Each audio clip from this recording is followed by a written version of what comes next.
99 лет со дня рождения патриарха отечественной литературы Нафи Джуссойте. Этот великий писатель внес огромный вклад в развитие осетинской литературы, оставив потомкам богатое наследие. Он родился 27 февраля 1925 года в селе Хардесер Зауского района. После окончания Кировской школы ушел на фронт. Только в самом конце ноября 1945 года ему суждено было вернуться в родные горы. Нафи, автор более 400 научных работ, подготовил первые научные издания Сека Гадиева, Элбездыху Бритаева, Тимирбулата Мамсурова и других классиков осетинской литературы. Нафи с первых лет своей творческой деятельности стал применять в своих произведениях новаторские приемы, стараясь пробудить у читателей не только эмоции и чувства, но и задуматься над глубинными философскими вопросами. Повествования Нафи Джуссойте являются примером высочайшего мастерства и глубокого понимания человеческой природы. Нафи Григорьевич обладал идеальным музыкальным слухом и красивым голосом. Когда в Осетии кто-то произносит имя Нафи, то каждый из нас сразу же понимает, о ком идет речь.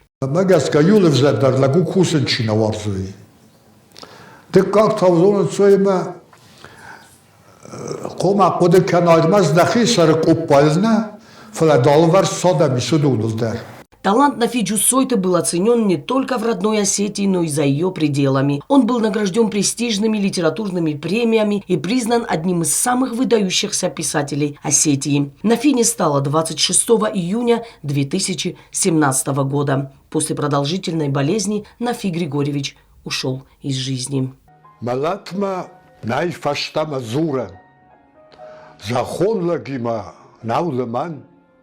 وترز يونك خرجخ كورن ام خدای رازدار عایشت من سمای کسوا يرل يشت كقوا اودوال داي اخشار ودمنوا آزخ مفديش مرتاي ارجدخن бар.